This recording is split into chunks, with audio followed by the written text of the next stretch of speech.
Hello once again, dear viewers. You're watching Airy TV. Welcome to this special edition of Open Mic with our guest for this evening, Ambesaggir Berhe. He is a filmmaker and an assistant professor at the Howard University, Washington, D.C. Welcome to our program, Thank you. Ambesaggir. Thank you. Thank All you for right. having me. Okay. So, and our subject for this evening is going to be about cinemas. But before we delve into it, the perspective that you have now, I just want to put it in relation to the African reality, because we, after all, are part of Africa. So, in that context, what would you say? Well, Where are we there? as Where do we in stand? cinema, Yeah. well, there's several parts. A lot of African countries are there telling their story, but telling their story in a very, with whatever they have. So, and then most of it, it's actually, it's a local thing. They tell their story, but to a local people.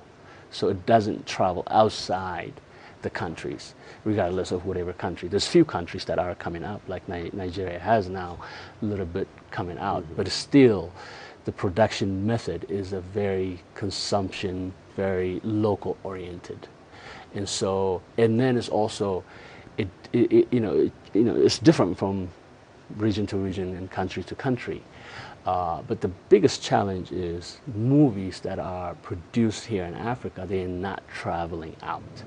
Now, at the same time, movies or films that are produced in Europe, Asia, and North America are coming all to our houses through our TV, through our whatever digital method you use. So the consumption level is unbalanced.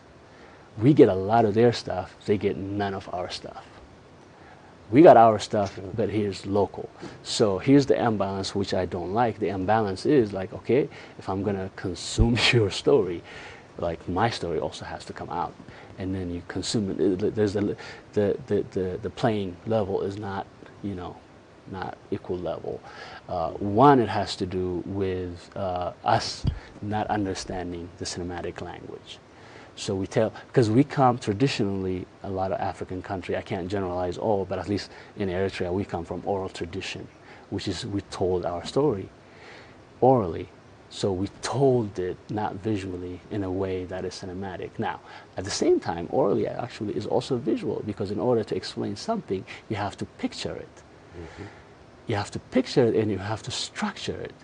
So the problem now in Africa in general is the transition from oral traditional storytelling to cinema is interrupted, because instead of developing the oral tradition cinema or the oral tradition storytelling into cinematic language, we bypassed that and we copied the Eurocentric storytelling and try to fit it to our storytelling in the cinema.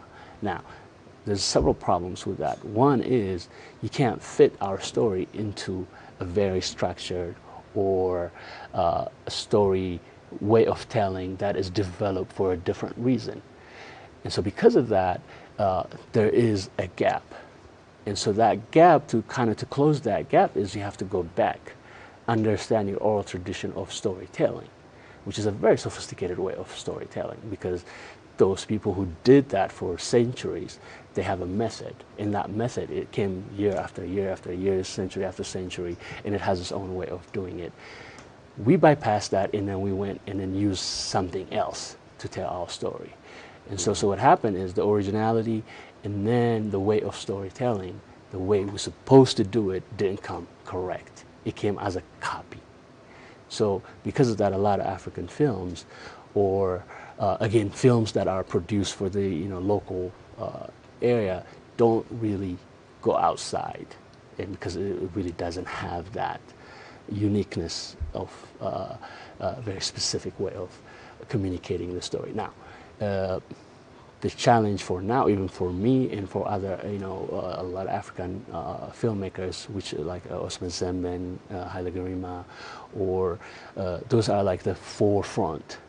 But there's others are following now. They're challenging by saying, okay, I'm going to go back and then use my method, my country's method, my Euler method, and then transfer it into cinematic. And successfully they did, except their films, are rarely seen.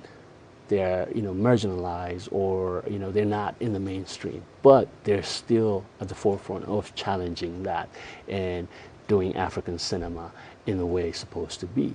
And I come from that school of thought where you really have to understand what you're doing. Not only that, you also really have to challenge the conventional method and then use your own method, but also understand the cinematic language and then imply it by that. Because like I said at the beginning, humans, we have the same emotional methods of communication. And then so if we're going to connect with the world, we really have to understand cinema and then understand our culture and then meet it that and then combine those two to actually tell a powerful story. Now, to your question, where is the state of Africa right now in terms of film? Is this, there's a lot of consumption, there's a lot of production going on, but most of it, it's not properly geared into the cinematic language. It's like a very dialogue-oriented, very, misdirected in that sense. So the challenge is now, how do you bring it back and then just go back to like a traditional cinematic way of telling a story, and then apply your story, apply your culture, apply your tradition, apply your reality. And so then, once you do it properly, that will take care of it in terms of who's going to see it, where it's going to be seeing, and so on. Mm-hmm. Ambesaggir, now my question is, there is a balance that we need to maintain, literally, as you've said, instead of flooding westernized cinemas and movies in all our African countries, literally. How do we keep that balance? How do we keep that? What's the best approach, would you say? When I say balance, I'm not saying let's cut it off, let's not see. In general, I'm just saying the balance, because even like the youth, for example, what do they watch? I mean, I look at them, I ask them, they watch mostly current films because they understand the communication method. They understand the cinematic language. They don't even have to understand the languages. Either it's English, French, or whatever language the film is originated. But they understand the visual aspect of it, because first, most of them grew up with it, and second, those methods are normal in the film industry. The methods of using visual to tell your story. And so the imbalance comes from us, from here, not producing equivalent types of stories and equivalent types of communication. Now, I'm not talking about the story. The story, every story has its own merit. I'm talking about communicating the story visually. And so when you communicate visually to a visually sophisticated kid here in Africa now, with the social network and so on, they're very sophisticated. So they look at our films here and they don't want to see it because it's beyond them. It's like they bypassed it. Mm-hmm. The movies, they treat them like dumb because they feed them everything in dialogue, in a matter of just basically. Instead of challenging the viewer, instead of making the viewer actually work and participate in the story, they just give them everything, like spoon feed them. And so that's the challenge. That's one of the reasons that we are flooded by other films, not by our own, because we're not up to par in the challenge. Now, the reason for it is so many things. One of it is economy. You can't produce as fast and as much as those films that come to us, but the image, the cinematic language is the same. We can produce with less, as equal impact. Might not be a big budget, mega film, but it will be a powerful cinematic language that has very powerful story with a very specific way of doing it. There's films like that. There's been done so many times.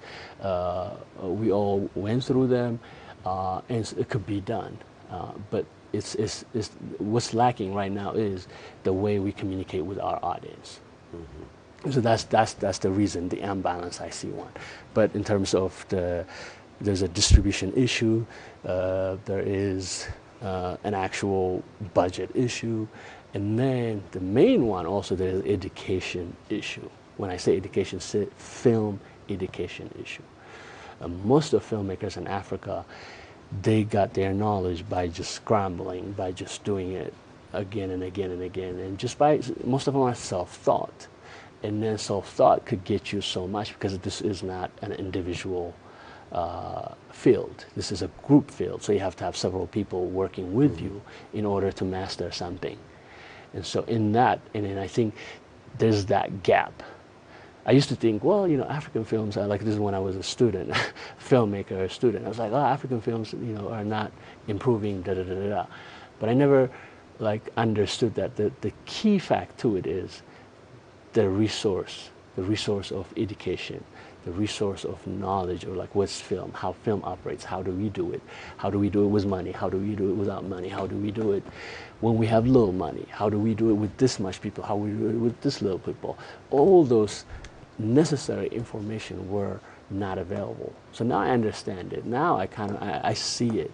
I see it. The lack of the key problem is that education.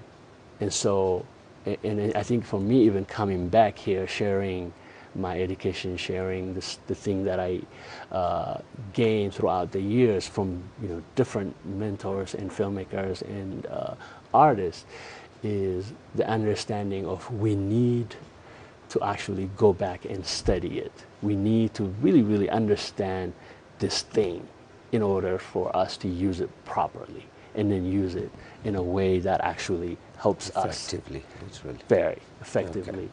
So that was the workshop, and the result was very good, because at least from last year, this year, I was happy with the result, because I saw student communicating through cinematic language, through visual image, and I can show you a couple of them. And so please, yeah. Even like with a lot of problems within the film, they're actually, you can see it. So I'll show you one. And so it's about, this one is actually 5 minutes. So they're short. So we told them to do short films, because in a month you can only do so much. Yep. So we can't do a long film. The other one is, which is a little bit more advanced in that sense. With that one, at least from the beginning, they had a visual story.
Now, even clearly in here, I'm not talking about the story is good, the story is bad. I'm talking about how are they communicating their story visually. So with this group, from the get-go, the writing itself was clear in terms of writing it visual term. You know, because they bring the character does this, the other character does that, and so on and so on. So it was clear. So when they shot it, it helped them to actually engage us with the storyline. So this story is about two working men, well, two men, let's say. One is educated, but also, like all we do here, he's also, he has a regular job, but not enough. So to add more money, he also works as a day laborer. So that's like his life against, wishes of his wife and his society, because he's educated. He was supposed to be only in the office, but he's like, it's not enough. I need more money. So he went in his free time, works with his kid. And then you have another one who's, a strong man who's actually acting like a blind man and then begging. And so it's the story about those two men, and they run into each other. Yeah, so because they're, the other guy is working as a day laborer in the same street, and then the other guy is begging in the same street. And then they each have kids, so the kids are the point of view of the story. So the girl, of course, learns from her father, and then the other kid, he's interacting with her. And so the story is told through visually, through where they go. Now, it didn't become okay this way, so there was a lot of visual problems that they shot, and then they brought it, and then I asked them to change it because there was so many a way of shooting that the habits of like overexposing, overlighting everything in all our cinema, like everything is like just bright. And so that was the problem with this story, but they went back and reshot a lot of scenes and to make it balance. And then they did a lot of color correction. But what I liked about this story is the two-man story, they don't have to say anything. It's just clear. Who are they and what happens within the story? It's just very clear because it's just done in a way that tells shot after shot after shot. And then at the end, the accumulation of that gives us the result of the story.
I think this is why I like this workshop for me and for my colleagues, where at least a little success. Now, it's not like we change everything. No, we just give a basic and say this is how you do it. Some followed, some still struggling because the old way of working is still exists, and that's actually the way they do it. But in order for us to communicate visually with the world, we really have to understand how the world communicate with us. So it's a give and take kind of situation. So cinema is like not one country's property. Cinema is the world's property. And the way we communicate through cinema, we can communicate with each country because stories are usually universal. But how we put them out there, it's unique for every country, for every culture, for every person, for every individual. So that's basically what the whole thing is. I don't know if I answered or talked too much. All right, Ambas, now, with the clips that you've shown us here and the explanations, the commentary you've made about them, which is quite interesting, do you believe the ones you've been the ones you've been training, will they be able to tell Eritrea's story through cinema? Yes. This is a fine example, actually. So are you confident that they will bring this to light? Not with this workshop only, because you have to understand. Because, like I say, even for me, it took a very long years, several years, studying as a. I mean, for me, I started here. Actually, I started as a literature. I was taught, as a teenager through the youth organization here, and then when I went to America for school, and then in the school, it took undergrad, grad, and then teaching, and then working in the business, and several, in order for me to feel confident and start saying the way I'm saying it. So it's a long-term process, but from the get-go, I was in the right direction of tell your story cinematically, and then do not compromise. Tell it the way, your culture feels, the way your tradition works. Just go to the gut of it and then tell it properly. Do not compromise. That's actually, I have mentors, teachers who really challenge me in that sense. I might veer here and there, but at least that's also internal. Now, so with this student, a group of students, first, last year group, and a few of them came to this year. So the continuation was few. Most of them were new, but what I like about this year is most of them were young, under in their 20s. And so they're at the beginning of their filmmaking career and so on. And so this workshop, what it did is it gives them possibility that it could be done with whatever they have if they put this work ethic, this mechanism, this education, if they study it hard. Now, if they want to do a shortcut, there's another way to do it.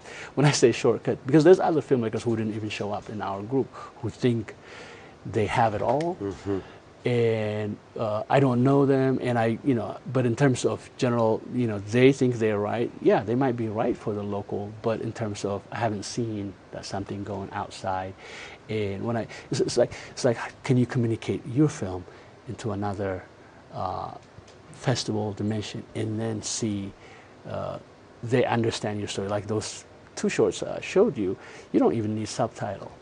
You just showed people understand what those characters are going through. And so the challenge that we put on them is, how do you do that? How can you do that? And so most of them understood the concept. But until they train, this is not going to happen. Obviously. Just by just me saying it or doing workshop, it's not going to happen. The way it happens is, like this one, when you do film and you make something and then you see it, either it's going to work or it's not going to work. Until you do that, it's just going to be in your head. And for me, the way I arrived here is I made several films, short. Some of them haven't even seen the daylight because they were terrible. But I had to go through those terrible to get to the better one. And so the challenge for the student here